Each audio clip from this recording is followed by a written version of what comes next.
Je voudrais vous dire que nous ne nous sommes pas convenus pour porter un vêtement rose, même si j'entends les critiques acerbes des machos qui disent que le rose a fait un petit peu. Monsieur Galion, comment allez-vous avec vos jolies chemises roses? Le macho peut porter le rose, celui qui veut porter le rose, peut-être qu'il peut se poser des questions s'il est macho. Voilà la bonne réponse. Comment ça va, le progressiste? Le bleu peut aller, je suppose.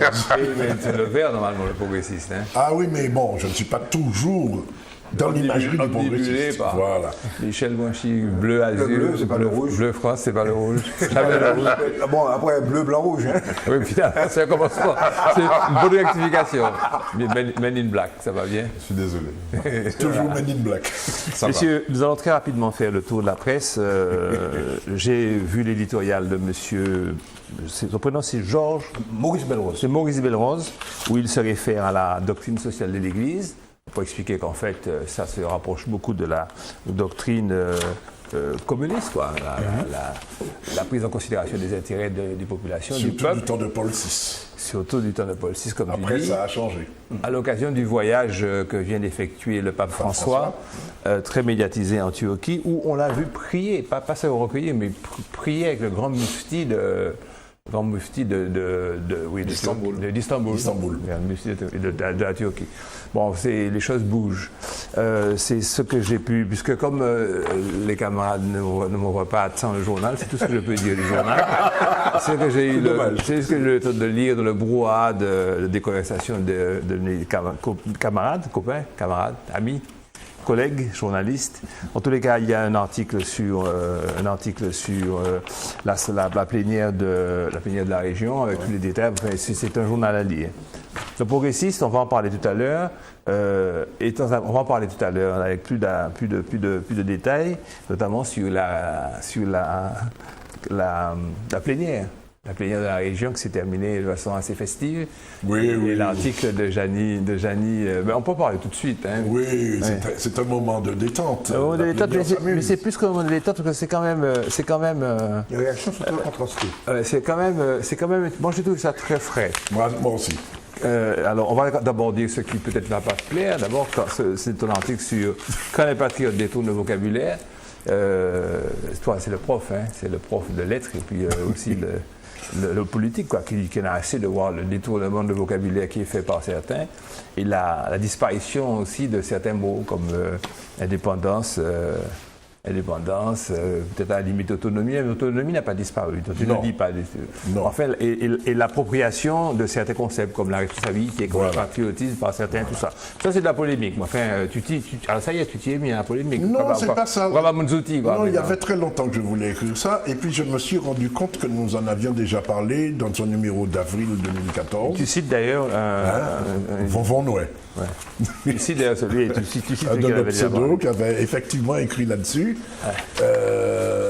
De façon différente forcément, chacun a son style, mais il n'avait pas parlé de détournement de vocabulaire. Moi j'ai préféré cela parce que s'approprier le mot patriote, s'approprier le mot responsabilité, je trouvais que c'était excessif. Absolument. Donc je reviens là-dessus, quoi. Je dois dire que voir à une plénière, dans la salle Camille Darcier, voir Catherine Conconne danser avec Francis Carole dans une sorte d'euphorie. Qui a été réticent, hein? Ouais. Il a été très réticent. Oui, mais la petite fourmi rouge, je la connais, elle est capable de danser avec le pape.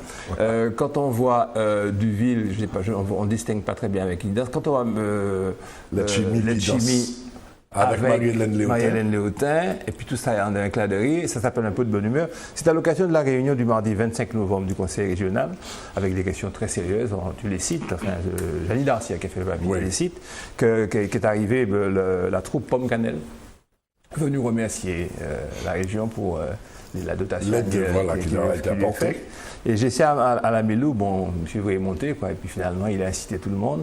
Et je pense que c'est le président Letchimy qui est descendu peut-être le premier et qui a commencé à danser avec tout le monde. Et la conclusion est que l'ambiance, dit Janie Darcier, l'ambiance ainsi créée, quelques instants, affirmait la cordialité, la convivialité, l'oubli des dissensions et des oppositions. Ces moments sont rares et on se prend à arriver d'un échange fructueux pour des lendemains qui chantent. Moi, je crois simplement que un nègre quoi, en Martiniquais qui PPM, qui patriote, qui débutant musical, débutant de tango, il a fait de filer et puis il a commencé à brûler des coupures. Réduisons les choses, aller au plus cette expression. Non, mais même non, même en allant plus loin et très, très rapidement, je me souviens d'une élection dans la ville de Fort-de-France, je ne sais plus si c'était une cantonale, comme on disait, ou une municipale et tout. Et la campagne avait été assez dure. C'était une municipale. Max Élysée était candidat contre Aimé Césaire. À l'époque, c'était chaud. Bon, à l'époque de King Kong, Mad on avait Max. tiré sur lui, etc. et tout. Et puis le jour de l'élection, Camille Darcière et Max Élysée sont en train de parler, de plaisanter en face sur la fenêtre du docteur Matillon. Et une brave dame de Fort-de-France qui avait fait la campagne pour le PPM, qui passe, et qui injurie copieusement Darcière parce qu'il parle avec je ne vais pas répéter les mots employés, mais elle était outrée. Mais c'est un petit peu ce que j'ai entendu à propos de la danse. De la danse. Timonier Sebougla. Il y a toujours Ragoumen, et puis en fait, il y a un Tchokoko, il y a un il y a un peuple là. Voilà. Bon. C'est un peu simple comme réaction. Ah mais moi, je n'ai pas fait de sondage, mais dans mon entourage, c'est 50-50. Hein. La réaction du public à cette scène qu'on a vue à la télévision, il y a une bonne moitié de gens qui disent qu'ils ont trouvé ça indécent. Une autre partie qui se sont félicités. Bon, je fais partie de ceux qui s'en félicitent. Ah, tu me rassures. Je fais partie de ceux qui sont en félicite parce que je pense. fait le procès du siècle. Là. Parce que je pense que ce n'est pas parce qu'on est nous sommes dans un pays qui, à un moment donné, pour nous, au Parti communiste, c'est que l'adversaire, c'est pas les Martiniquais. Non, toi, l'homme, le parti. Mais non, toi, je réagis politiquement. Non, mais oui, d'accord. En tant qu'homme aussi. Non, mais tu es un homme aussi, réagis en tant qu'homme. Bon, en tant qu'homme. Et après, politiquement. En tant qu'homme, je pense que nous n'avons pas à créer une atmosphère de guerre civile, sauf dans des situations qui le mériteraient. Ouais. Tu vois, il y aurait des agressions, physiques, etc. Oui, mais c'est un débat démocratique qui doit être ferme sur les positions idéologiques et politiques, mais qui n'exclut pas une certaine courtoisie. Et je rebondis sur ça, c'est ce qui nous manque le plus.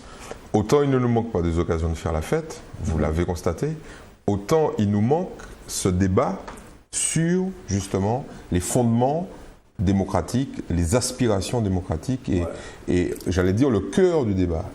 Or, effectivement, la nature ayant horreur du vide, ben, comme il n'y a pas de débat, il y a de la danse. Oui. On ne peut pas dire qu'il n'y a pas de débat. Non, mais il n'y a pas de débat. Daniel, tu voulais dire quelque chose? Je voulais juste te dire un petit mot. En Martinique, les différents partis sont adversaires, ils ne sont pas ennemis. Voilà. Ce sont tous des Martiniquais. Voilà. Gabriel, toi qui es un pilier des collectivités, c'est ton job, la politique, à force fille essentiellement. Comment tu analyses cette chose amusante et plaisante? Je vais donner mon opinion en te posant la question. Moment de convivialité, de détente, est-ce que ça mérite une analyse plus approfondie que ça? C'est vrai. Non, tu as répondu. Ce que je voulais dire, c'est que le débat, souvent, le vrai débat politique est remplacé par de la colère, du combat de coq, Ou de la posture. Ou de la posture. Alors ça c'est... À cause des caméras. À cause des caméras. Oui, certainement, peu importe les raisons. Non, c'est important de dire aux gens qui nous écoutent que quand il y a une caméra, on est dans la posture, ce qui est normal. Mais ces gens-là ont l'habitude de travailler en commission ou en commission permanente, donc dans une sphère un peu plus réduite, et ils ne se comportent pas comme ils se comportent devant une caméra. Ce qui veut dire que l'offre qui est faite à la population de la chose politique, c'est de la zizanie, c'est du cancan, c'est tout. Non, c'est une offre mise c'est une offre mise en scène. C'est ça qui est intéressant. Pourquoi? Et tu as raison d'insister sur le fait qu'il y a des gens qui pensent que les hommes politiques, les femmes politiques couillonnent le peuple. Il y a des gens qui pensent ça. Bon, il faut leur dire, bien évidemment, que ce n'est pas vrai. Mais pour mener des gens à une bataille électorale, c'est-à-dire les motiver à se lever le matin pour aller, l'un des ressorts, c'est ça. C'est la mise en scène de la zizanie. Et c'est d'exagérer les clivages. Parce que le débat, le petit moment, je dirais, d'échange entre Max Élysée et Camille Dancière tenaient plus à la gestion quotidienne des problématiques qu'à la guerre, puisque la guerre électorale était finie. Or, les gens, le peuple considère que la guerre n'est pas finie, puisque le peuple débattu veut sa revanche pour la prochaine élection. Nous sommes d'accord. Gabriel. Je pourrais souscrire à cette idée qu'en fait, l'absence de débat plutôt offre de mise en scène si il n'y avait pas l'histoire. Je m'explique. Oui, les caméras exacerbent une posture, une attitude où chacun joue son rôle d'opposant de majorité et de gros malcoque. Oui, en commission, on travaille, il n'y a pas de caméra, il n'y a pas de micro, c'est différent. Mais quand on regarde l'histoire, reprenons les comptes rendus du Conseil général de la Martinique, je reste sur la Martinique. Sans caméra. Sans caméra, sans micro. On n'est pas dans la convivialité. Il y avait du public. Il y avait beaucoup de public à l'époque. Les débats sont publics. Mais il y avait beaucoup de public à l'époque. Je me souviens, on n'est pas dans la posture. La salle était remplie. Quand on prend les procès verbaux du Conseil général, sans public, parce qu'à un moment, le Conseil général a été interdit au public. Oui, ça avait arrêté ça. Après décembre 59. Oui. Voilà. Après, quand on prend les comptes rendus, c'était chaud. C'était chaud toujours. Aujourd'hui, la vraie question est, tu l'as posée, y a-t-il un vrai débat? C'est ça. Bon. En l'absence de débat, la mise en scène... Y a-t-il un vrai débat politique? Je dis qu'il y a un débat politique en dehors de l'arène politique qui est la plénière, le Conseil général, le Conseil régional. Qui est l'hémicycle. Le vrai débat politique a lieu sur le terrain lors des campagnes électorales. Parce que les campagnes électorales, on est sur les débats, parce qu'il y a des positionnements clairs et nets, où on est sur un discours politique d'autonomie, troisième voie, tout ce qu'on veut. On est sur un débat de bilan de responsabilité et de camp et de 74. Et on est sur un débat de maintien du statu quo départementalisation. On a trois éléments distincts de débat politique. La question que nous devons nous poser, c'est 2015. Quelle sera l'offre en termes de débat politique en dehors des trois positionnements que nous connaissons? D'autant qu'aujourd'hui, il se dessine une quatrième tendance qui va se positionner pour pouvoir faire pièce à un camp ou à l'autre. Mais quelle sera l'offre politique que cette tendance va proposer? Je vais te répondre, wait and see. Voilà. Et il y a l'autre débat. Et le débat, c'est celui de la droite. On ne peut plus être sur le statu quo. On ne peut plus être sur le discours départemental. C'est fini. Le département. On va parler de quoi? Donc la vraie question, quelle offre politique en dehors du débat de l'évolution de la Martinique économique et social. Oui, mais c'est ça qu'il faut. Mais ce débat, il a toujours soutenu. Le quotidien, il a toujours soutenu quelque part. Le quotidien des Martiniquais, la pauvreté en Martinique. Voilà, le choix entre développement ou couverture sociale. Laissez-moi quand même, avant d'oublier, vous dire que la Mutuelle Générale de Prévoyance des Antilles organise le premier marathon de la santé, demain, samedi 6 décembre, de 8h à 12h au Palais des Congrès de Madiana. Alors, je pense qu'il y a marathon au Palais. Marathon de la santé, c'est une image. C'est une image, mon cher. Une fine plume comme toi, tu avais pas précisé. Ne fais pas l'intéressant. Alors, ça dit qu'il y a 4 conférences pour répondre à l'ensemble des questions. Quelles sont les études à suivre? Ça, c'est intéressant pour ceux qui sont concernés par le paramédical et le médical. Quelles sont les études à suivre pour accéder au métier du médical et du paramédical en Martinique? Quels sont les contenus pédagogiques des formations? Comment se déroule la vie étudiante au sein de la faculté? Quels sont les diplômes délivrés et les débouchés professionnels? Et puis, il y a 9 thématiques médicales. Je ne vais pas toutes les lire, mais je vais citer comme ça en passant.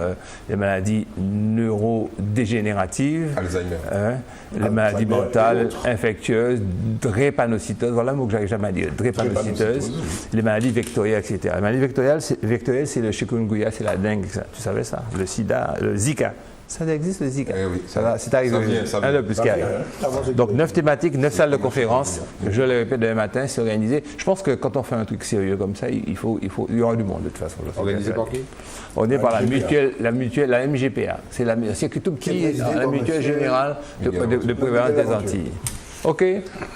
Bon, je vous envoie une fiche. C'est vrai. Donc, je vous envoie. Alors, je n'ai pas entier sous les yeux, mais je voudrais vous signaler d'abord l'éditorial d'Henri Pied où il admet, il reconnaît, il félicite François Hollande du contre-pied qu'il a fait, que François Hollande fait au discours de Dakar de Sarkozy. Vous savez que Hollande a fait un bon discours, expliqué que le peuple d'Afrique sont entrés dans l'histoire. C'est à l'occasion du sommet de la francophonie, où Abdou Diouf descend de siège et est remplacé par l'haïtienne. Son nom. Voilà. Michaël Jean, qui est canadienne de nationalité. Canadien, ancien gouverneur. Qui a été, ancien gouverneur du Canada. D'origine haïtienne. Oui. Magnifique, femme magnifique. Mais c'est pas ça la problématique. Non, mais c'est important, c'est important. Moi, je dis femme intelligente. les deux. Et donc, également un retour sur le grand débat Nilor, le grand procès Nilor à zéro, le procès qui est fait à Nilor, et où Nilor revient, expliquant qu'il avait une sorte de petite fatigue, maladie, qu'il est quand même venu parce qu'il s'est dit, s'ils ne vont pas venir, de dit comment ça manque à faire là, et il a expliqué à nouveau. Il est revenu sur ce qu'il appelle Have a Dream, un rêve où à zéro, où toute la gauche réunie, etc. Il a répété ça encore.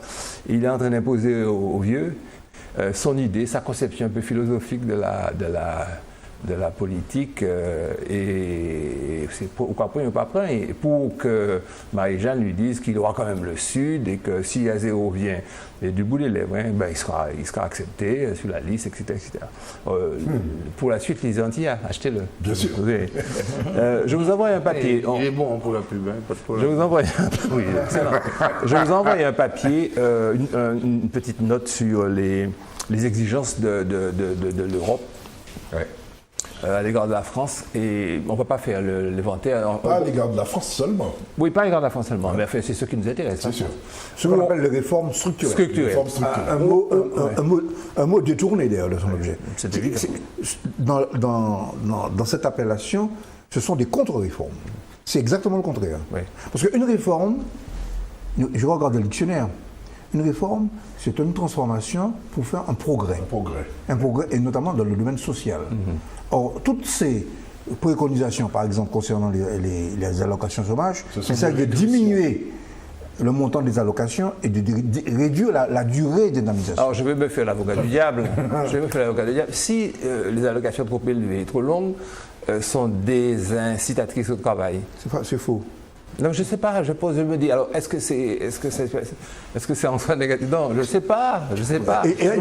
Moi personnellement, tu me donnes 4 ans d'indemnité et puis tu me donnes 4 000 € par mois, je ne vais pas travailler pièce encore. Hein. Faut arriver là. Non mais il faut caricature. Malheureusement, on n'en est pas. C'est pédagogique. Bon. On n'en est pas là. Et même dans les cas où l'indemnisation est importante, elle est toujours en dessous du salaire d'activité. Elle reste au temps et que quand je prends un exemple, supposons que vous avez 4 000 € et qu'on vous donne même 2 000 €, eh bien, vous avez pris l'habitude de vivre avec 4 000 €, et au bout d'un moment, vous cherchez à retrouver un revenu de 4 000 €. D'accord, mais tu veux t'arrêter à mon exemple qui est farfelu, pour te dire que pourquoi des avantages qui correspondaient à un État économique, est-ce que finalement, la problématique économique, c'est qu'il y a un gros gâteau et puis qu'il y a une catégorie qui mange plus sur le gâteau, alors que dans le système libéral,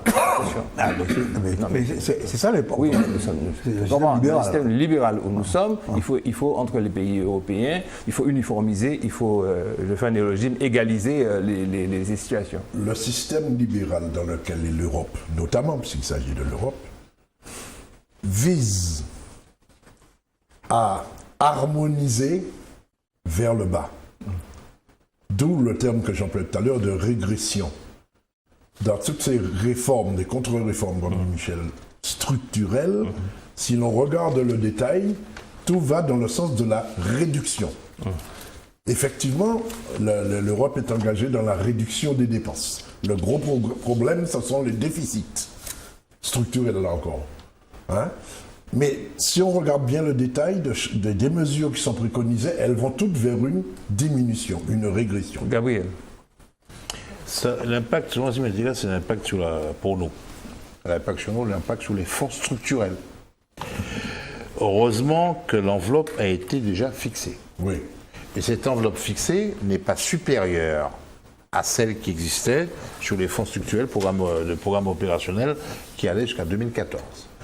En gros, en fonds FEDER, on était à 386 millions d'euros, 400 et quelques millions d'euros pour la Martinique. On va retrouver une enveloppe équivalente pour 2020.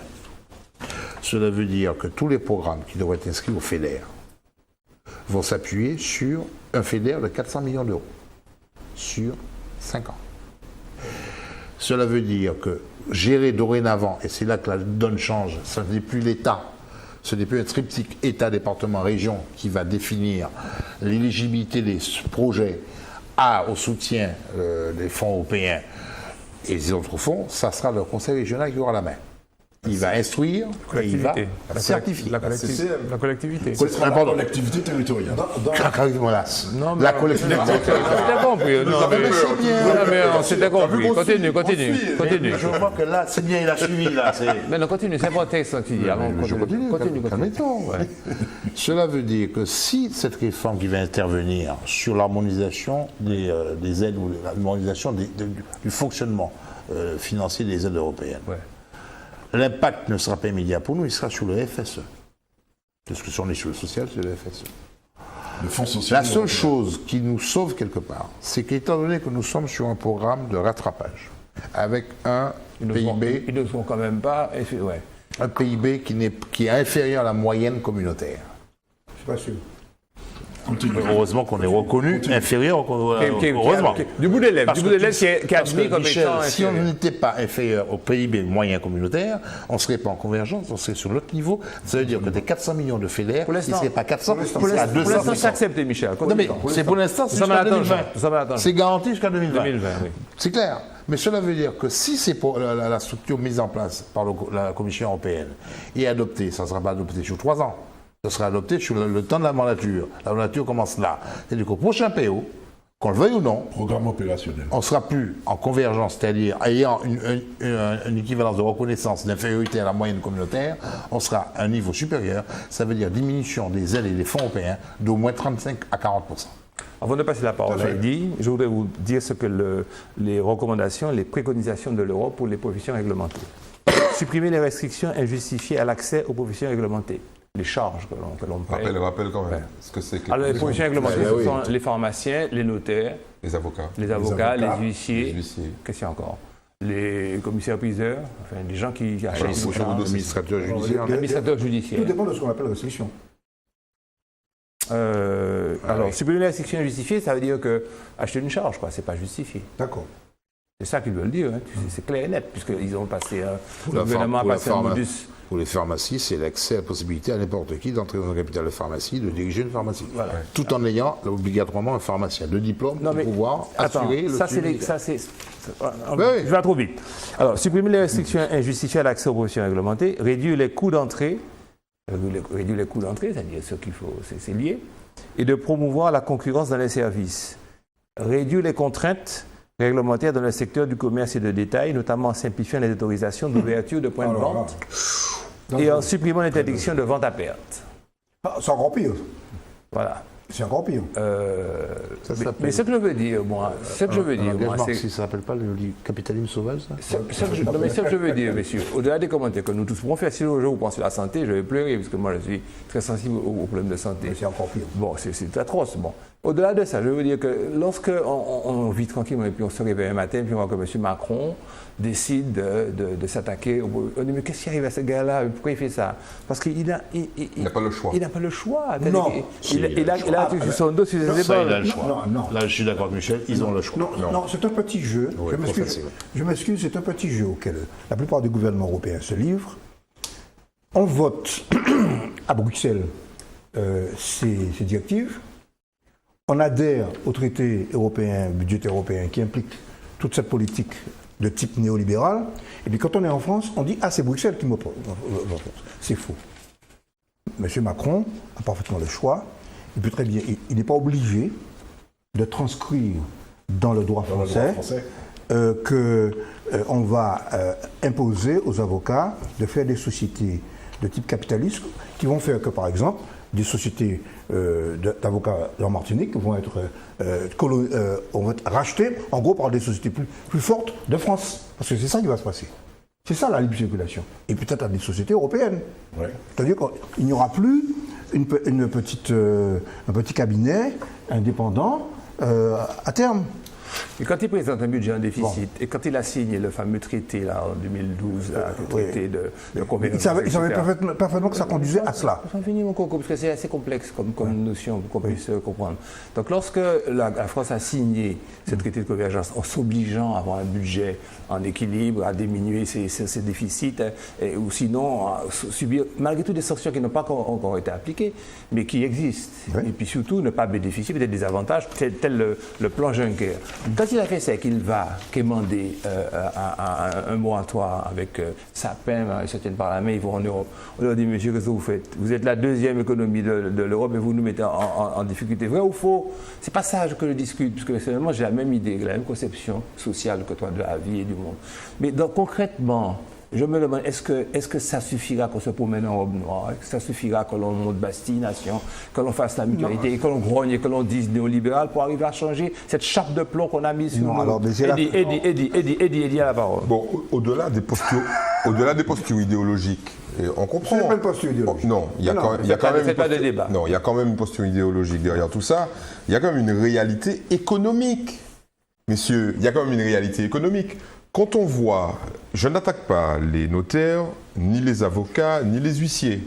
Mais bon, Le Monde, puisqu'on est là pour parler de la presse écrite, entre autres, Le Monde a fait une enquête sur justement le poids économique. Mais messieurs, je suis désolé. Dans tous les pays d'Europe, ce sont des professions qui sont libéralisées. Ça veut dire qu'un type qui aujourd'hui fait des études pour être avocat, ou des études pour être notaire ou être huissier, il a une chance d'exercer. En France, ce n'est pas possible. En France, c'est des milieux réservés, contrôlés, autogérés, avec des niveaux de revenus moyens, évidemment, qui sont très élevés par rapport au niveau moyen de la population. Bon, donc, moi, je ne suis pas favorable à une déréglementation. Je suis favorable au fait que quelqu'un qui choisisse d'exercer ce métier ait la liberté de l'exercer et la possibilité de l'exercer. Et qu'une profession ne puisse pas bénéficier 400 ou 500 ans plus tard de privilèges qui étaient évidents à une époque donnée. C'est ça qu'il faut intégrer. Comment on peut ménager la chèvre et le chou, mais moderniser une profession? On ne peut pas aujourd'hui garder ce genre de citadelle. Et le type te dit, monsieur, moi j'ai une charge que je vais transmettre, machin, etc. Non, c'est fini ça. Il faut trouver un juste milieu, d'accord. Et c'est nécessaire à la modernité d'une société. Je crois qu'on a tout dit sur ça. Donc on a ici, si j'ai un argument de plus, donne un argument. Je vais traduire ça d'une manière au-delà de la problématique spécifique des professions réversées. Moi je regarde sur la philosophie globale. Voilà. Philosophie globale, ça veut dire plus de réglementation. Voilà. Plus de réglementation du tout sur les activités économiques quelles qu'elles soient. Ça veut dire capitalisme sauvage. Cela veut dire que sur le plan de la philosophie développée aujourd'hui par cette directive, comme par ce qui va être mis en place, ça veut dire demain matin, l'Europe va dire déréglementation des salaires minimums, déréglementation de la couverture sociale. Nous sommes la France est le seul pays d'Europe à avoir une couverture sociale de niveau qu'elle a. Et c'est la seule. Mais c'est ce qui est contenu là-dedans. Voilà. Derrière la question du déréglementation sur l'accès à l'éducation. L'accès à l'éducation. C'est-à-dire que l'Europe décide un matin, il faut déréglementer les écoles, ou l'accès aux écoles, avec un enfant, on va lui dire l'école est plus gratuite. Non mais le danger est là.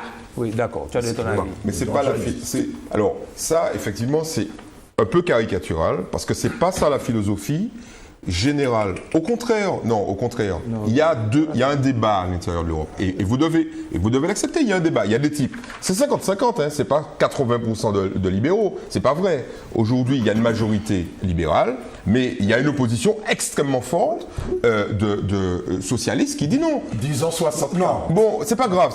Mais il y a quand même. Mon idée est la suivante. Essayons d'avancer sur ce que nous disons, sans s'arrêter à 40, à chaque virgule. Non, mais pourquoi je dis ça?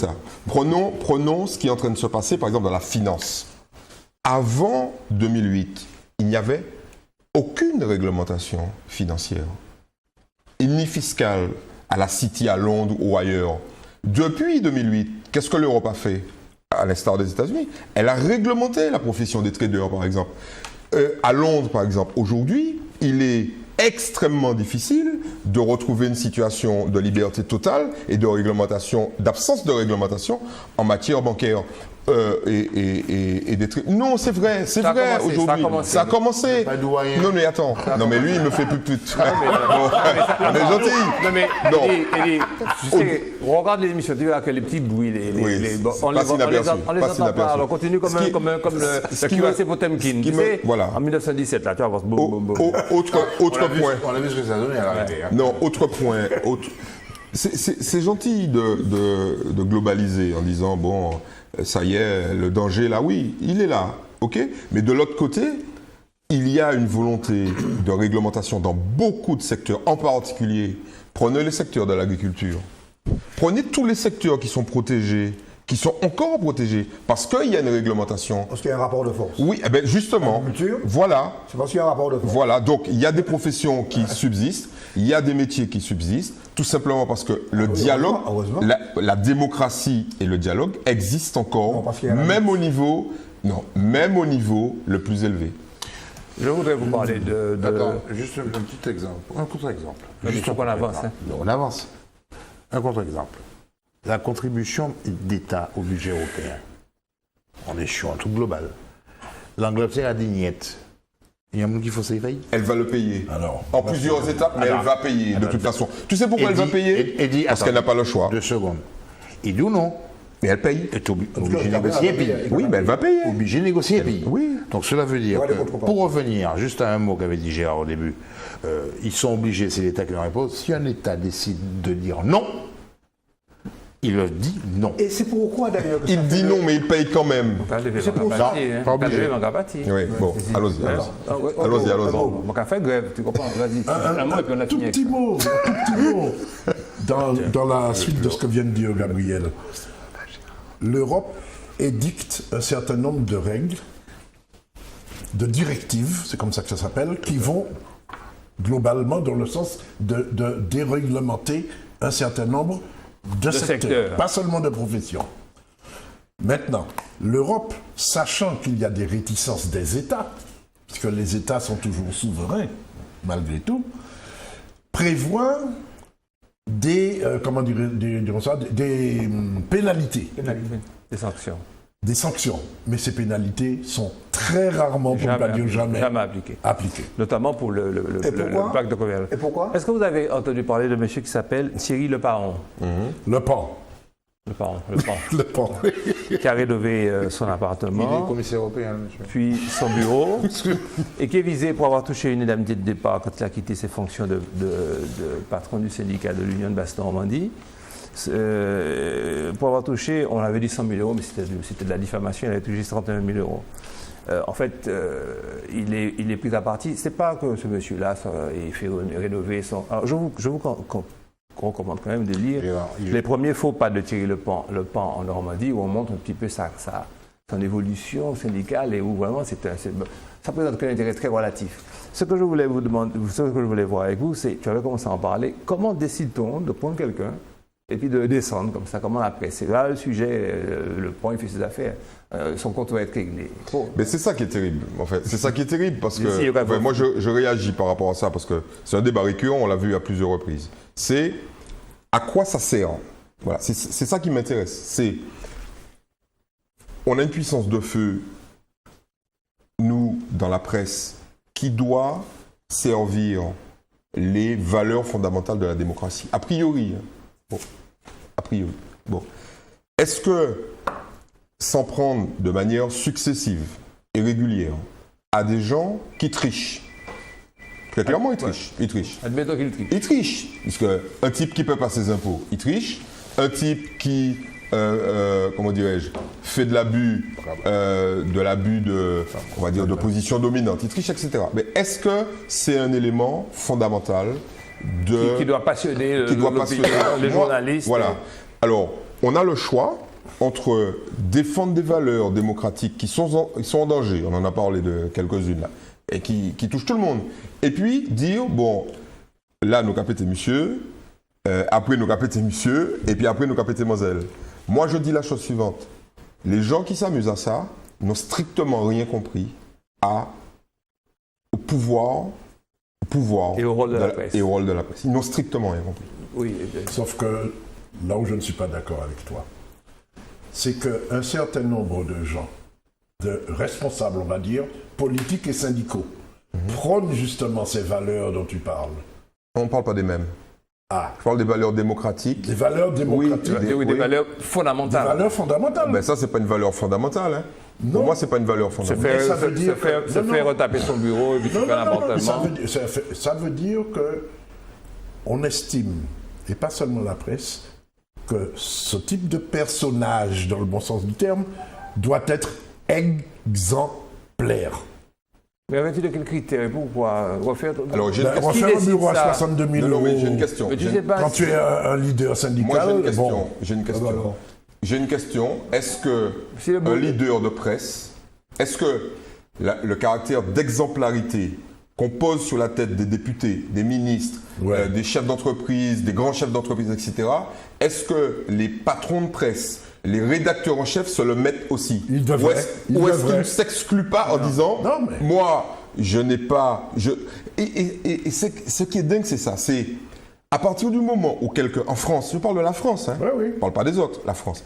À partir du moment où quelqu'un sort du groupe, du troupeau, ok, on lui colle sur la tête. Attention, toi, comme tu es rendu célèbre grâce à la presse. Et pas autrement. Comme les médias t'ont fait monter, c'est nous qui t'en fait roi. Voilà. On peut te et nous cachons l'aime-nous-les. Et ça, il faut arrêter avec ça. Michel, cet aspect-là, cet aspect de choix arbitraire fait par la presse, de tête de turc et de... Non, moi je crois que 31 000 euros par rapport aux milliards, de centaines de millions... C'est pas ça. Non, mais je permets, tu permets. Non, moi je crois tout simplement que Thierry Leparent, c'est déjà expliqué d'ailleurs à plusieurs reprises, moi je crois que tout simplement, nous parlions de la politique de l'Europe, de la déréglementation, la démolition des acquis sociaux.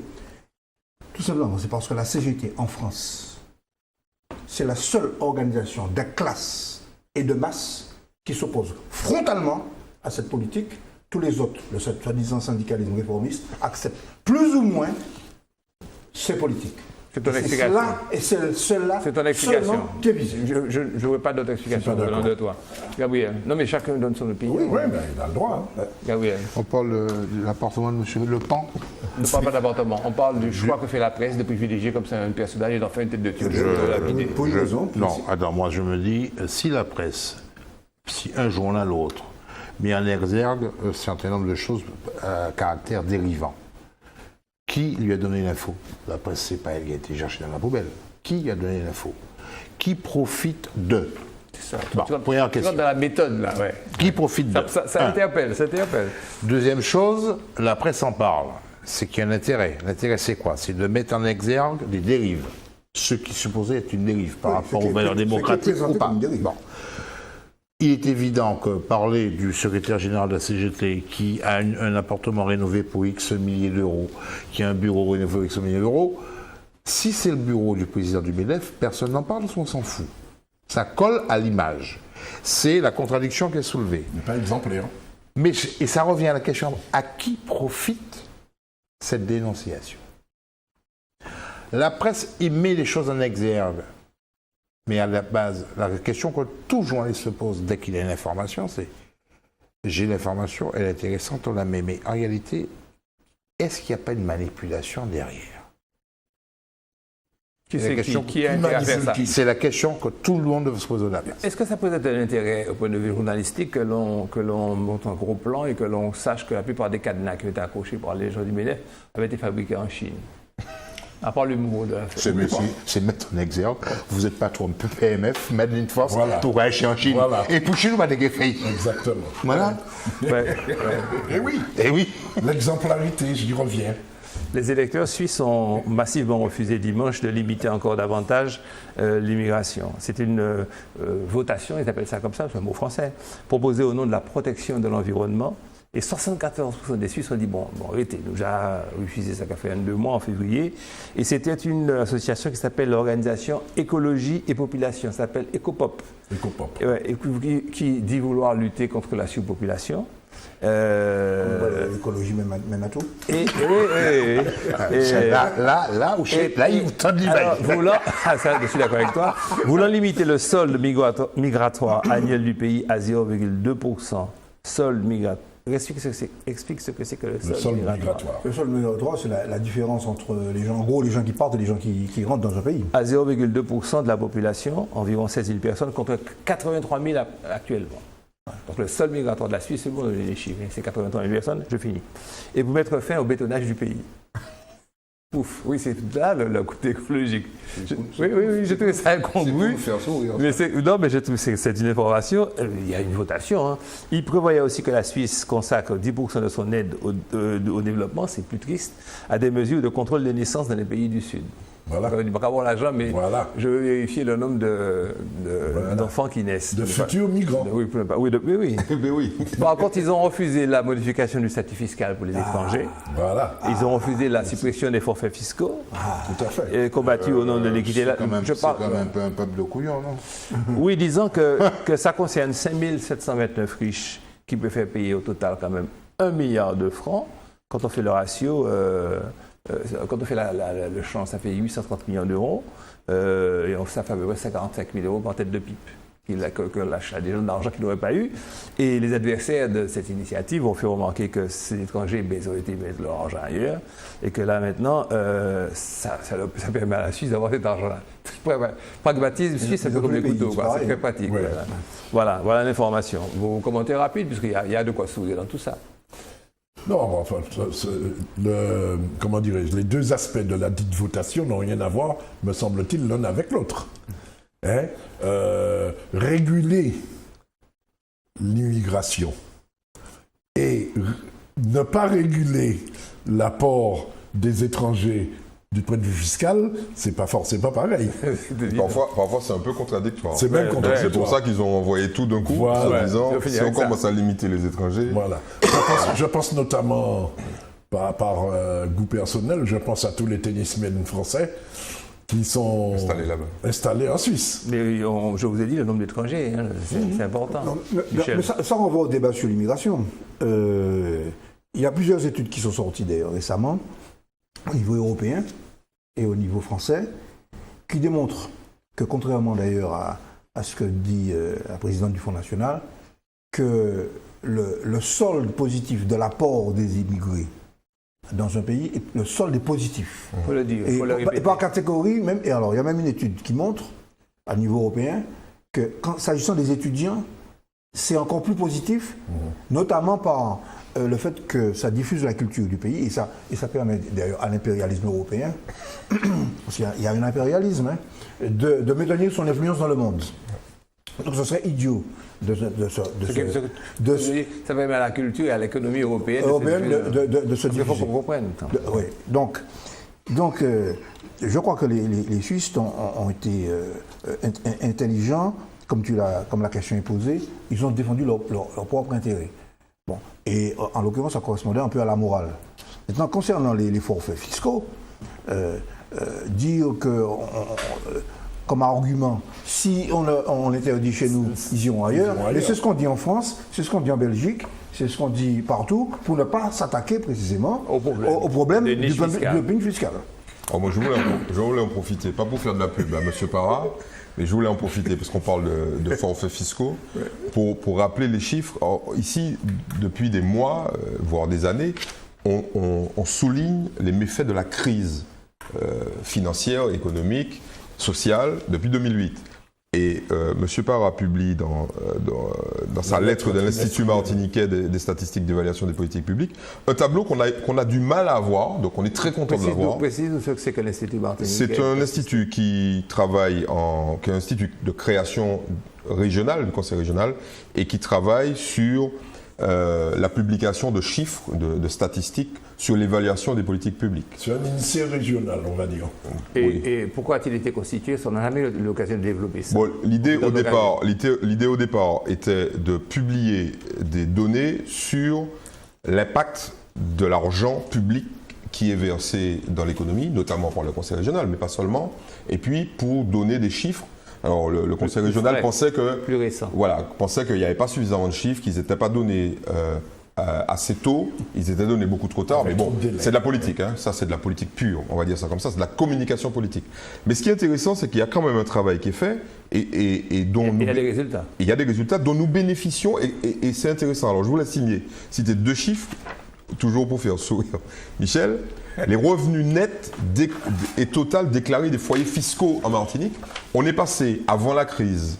Donc c'est ce que vous mettez sur votre déclaration fiscale. Alors, un petit chiffre, il n'y a que 33% des foyers en Martinique qui sont imposables. C'est beaucoup. C'est peu, c'est très très peu. C'est un des taux les plus faibles de France. Imposable à l'impôt sur le revenu. L'impôt sur le revenu. Hein. Voilà. Tout le monde est imposable à d'autres taxes. Voilà, on parle des impôts sur le revenu. Sur la taxe d'habitation. Mais j'aurais cru qu'il y en avait moins. Ah, tu as cru qu'il y en avait moins. Oui. Bon, dans certaines communes, donc j'ai regardé, il n'y a même pas 20% des ménages, appelons ça comme ça, les ménages qui sont imposés. Et sur le global, ça fait. En France, il n'y a pas 15%. Ben, alors, au total, 15%. Ouais. au total, donc on est passé en 2006 de 3,4 milliards, c'est les sommes que les gens ont déclarées, 3,4 milliards, en 2012 à 4,1 milliards. Donc on a une augmentation de plus de 600 millions de revenus sur l'impôt en période de crise. Ce qui est de l'ordre de 23%. 100 millions par c'est des taux qui n'ont, c'est des taux de croissance, alors on regarde la courbe, c'est des taux de croissance qui n'ont jamais été atteints dans l'histoire des revenus des ménages martiniquais. Explique-toi cette bienheureuse situation. Parce que les revenus ne sont pas... Alors, il y a un truc que je répète ici, et là simplement, Michel sourit chaque fois, les salaires n'ont pas baissé. Ouais. Donc, il y a eu une croissance des revenus salariaux sur 6 ans, plus faible qu'à l'époque précédente, mais existante. Et puis, il y a surtout un nombre de foyers fiscaux qui a augmenté. On est passé de 224 000 foyers à 235 000 foyers. Donc, vive l'arrivée des jeunes actifs, parce que c'est ça aussi, hein. C'est les jeunes actifs, plus de foyers fiscaux. On a élargi la base, l'assiette fiscale. On a été chercher des gens qui théoriquement ne devaient pas payer d'impôts, mais qu'on a rattrapé, on va dire ça comme ça. 2009, on peut passer par là aussi. Notamment... Les 200 €. Voilà. Bon, augmentation des revenus, prime pour l'emploi, etc. Ouais. Et puis, il y a aussi la montée en puissance, et on en parlait tout à l'heure, des travailleurs indépendants. Il y a une explosion du nombre de travailleurs indépendants. Les gens ne trouvant pas de travail salarié ont créé leur propre business et donc payent de l'impôt sur le revenu. Mais ça veut dire en clair que la Martinique, imaginez ça, potentiellement, pour un nombre d'individus relativement restreint, un nombre de ménages, 30% des ménages, ça fait aux alentours de 30 000 ou 40 000 ménages, possédant en termes de revenus annuels plus de 4 milliards d'euros. Voilà. Donc, avec ça, on fait vivre un pays. On fait largement vivre un pays. Pour vous donner des éléments de référence. Ton voisin Jubile, il est là. Non, mais c'est un pays qui a de l'argent parce que. Mais comparativement, avec des salaires et des traitements quand même dans du secteur public. Allons essayer de comparer. Sainte-Lucie, c'est 900 millions d'euros de PIB. La Martinique, c'est 8 milliards de PIB. C'est ça. Voilà la différence. Je ne suis pas dedans. Moi, tu es dans les foyers fiscaux quand même. Oui, mais je ne suis pas dans ceux qui ont augmenté parce que les salaires 6 ans. Non, excuse-moi. Non, mais. Non, mais un individu par rapport à 400 000. Oui, d'accord. Oui, tu es l'exception qui confirme la règle. Je sais que tu le dans, Gérard. Donc, ceci étant. Alors, moi non plus. Ceci étant, il y a quand même bon. Mais je voulais vous dire. Attends, je voulais dire quelque chose de solennel. Si j'étais dedans, j'aurais été content. Je ne voulais pas cracher, pas eu honte, j'aurais assumé. On a bien gardé. Personne ne dit non. Mais peut-être alors. Je me permets de faire quelques observations. Attends, Gabriel n'est pas fini. 30% des foyers. Impôt sur le revenu, 4 milliards. 30% des foyers martiniquais. 70% ne sont pas. Oui, ils sont dans la mouise. Le taux de misère, il faudrait peut-être qu'on le mette. Parce qu'il y a des gens ici à la Martinique. Oui. Mais il faudrait qu'on ait des statistiques. Il y a des gens à la Martinique. Il y a des gens à la Martinique qui font à peine un repas par jour. Oui, c'est ça, la grande misère. Non, mais c'est ça. Ça, c'est ça qu'il faut mettre en comparatif. Mais il faut le dire. La grande misère. Alors, il y a quand même un élément qu'il faut donner, c'est les gens qui ne sont pas, ça, imposables, non imposables. Les gens qui déclarent, mais qui ne sont pas imposables. Ils génèrent quand même, en termes de revenus, 1,2 milliard d'euros. Il faut quand même le rappeler. Hein. C'est pas des gens... Ils sont quel pourcentage, les 70 qui restent 20-30%? Non. Sur l'ensemble des foyers fiscaux, il n'y a que 30% des foyers fiscaux qui sont imposables. Okay. 70% des foyers ne sont pas imposables. Ok. Des foyers fiscaux. Ok. Mais l'ensemble des 70% pèse 1,2 milliard d'euros de revenus malgré tout. Ne sont pris en compte ici, et Michel va insister dessus, que les revenus déclarés. Michel, ce qu'il faut dire, sous réserve j'ai reçu ce document que j'ai balayé, que je n'ai pas eu le temps d'étudier à fond, et en général ce genre de document, s'agissant de son origine, de l'Institut régional, c'est crayon en main. Bien. Disons que tu es sceptique. Alors, et machine à calculer. Machine à calculer. La première chose qu'il faut observer, c'est que cette période recouvre aussi une période où les services fiscaux, c'est des revenus déclarés, hein, les services fiscaux ont amélioré leur appréhension du revenu fiscal. C'est-à-dire que des gens qui ne déclaraient pas, je prends l'exemple. On les a captés. Okay. Pour la prime d'emploi. Deuxièmement, c'est bien de donner les milliards, mais il faut donner le revenu. Je prends un exemple. Ce document, je l'ai eu pour une année. J'ai pas eu plus, et là, il faut souligner l'apport de cette étude, c'est qu'elle le fait sur une période importante, ce qui permet d'avoir une vision plus élargie. Mais j'ai fait une étude il y a 1 an pour le compte de l'AMDOR pour les retraités. Bon, eh bien, 54% des retraités martiniquais, donc on l'a par catégorie socio-professionnelle, perçoit moins de 540 euros par mois. Ça veut dire 10 000 euros par an. Donc, la masse a peut-être augmenté, mais ça recoupe l'observation de Gabriel. C'est-à-dire qu'au niveau individuel, on n'a pas nécessairement retrouvé... Alors, il est possible. Alors, et puis surtout, l'élément qui a été souligné par Gabriel, c'est aussi la polarisation de la société, et qui avait déjà été souligné par M. Olivier Sudry. C'est-à-dire que la partie de la société qui s'en tire, il y a une partie de la société qui s'en tire très bien, puis l'autre qui apprend à faire. Ce que je vous souhaite. Les inégalités sociales se sont accrues. Ce que je vous souhaite, monsieur, madame, c'est de faire partie de ceux qui ne font pas parmi les très très riches, parce qu'il y a beaucoup de tracas avec la grande richesse, sinon plus les très pauvres, mais de la classe moyenne, laborieuse et tranquille, qui bientôt va fêter Noël dans la joie et dans la gentillesse. Quelle chute. Bonsoir, à bientôt. Il est en rose, c'est pour ça.